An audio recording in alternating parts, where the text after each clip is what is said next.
Ng 571 million pesos. Ang tanong, ano ang gagawin mo kung kayo ay nagwagi? Nako, grabe, no? Mapapasana all ka talaga, no?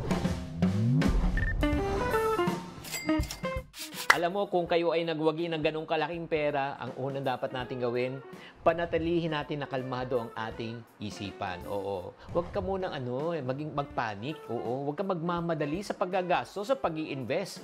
Ay, nako, ang gagawin mo, kalma. Kalma muna. Kalmado muna. That's number 1. Number 2, ay nako, huwag natin ipaalam at pamilita sa buong bayan. Ha? Nako, hahaba ang pila. Mas mahaba pa sa pila talaga ng pagtataya sa loto. Ay, alam mo, baka maging target ka pa ng mga hihingi ng balato at mga nananamantala. That's pangalawa.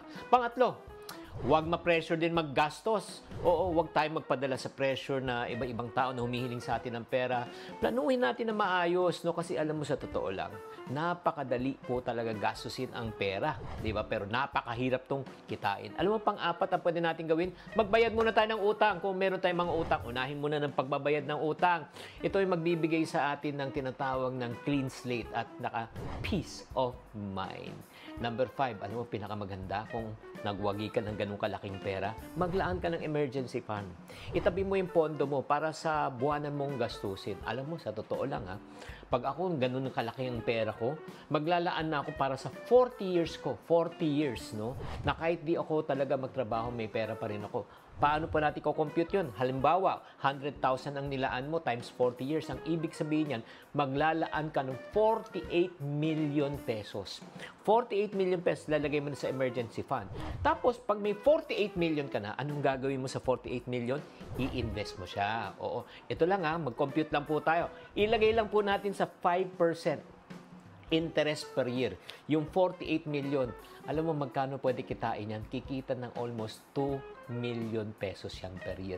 Sa interest pa lang pag dinivide natin ng 12 months, kikita yan ng 200,000 pesos per month extra.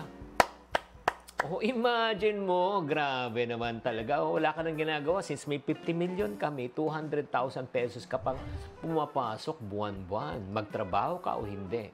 Ang isa pa nating magandang gawin pag ganong kalaki ang kinita, magbigay po tayo sa kawang gawa. Diba? Mamahagi tayo for charitable causes. Diba? At syempre, ito po, isa pa pwede natin gawin, kumuha na rin kayo ng financial advisor. Oo. Kung wala kayong makausap, syempre, sino pa kakausapin nyo? Di ako na lang. At last but not the least, huwag nating kalimutan ang personal na kaligayahan. Diba? Ano ba magbibigay sa ng kaligayahan? Diba? Maglaan ka rin ng siguro mga 5% or 10% para i-reward mo naman ang iyong sarili at yung mga iba, itabi na muna. Diba? Ang pagpaplano sa malaking halaga sa pagpapanalo ng ganitong kalaking pera ay malaking responsibilidad. Mahalaga ang tamang financial management at may malinaw ka ng plano sa kinabukasan para hindi ka maubusan. Tatandaan, tamang karunungan, tamang disiplina ang susi sa pagyaman. Ito ang inyong pambansang wealth coach na si Chinky Tan.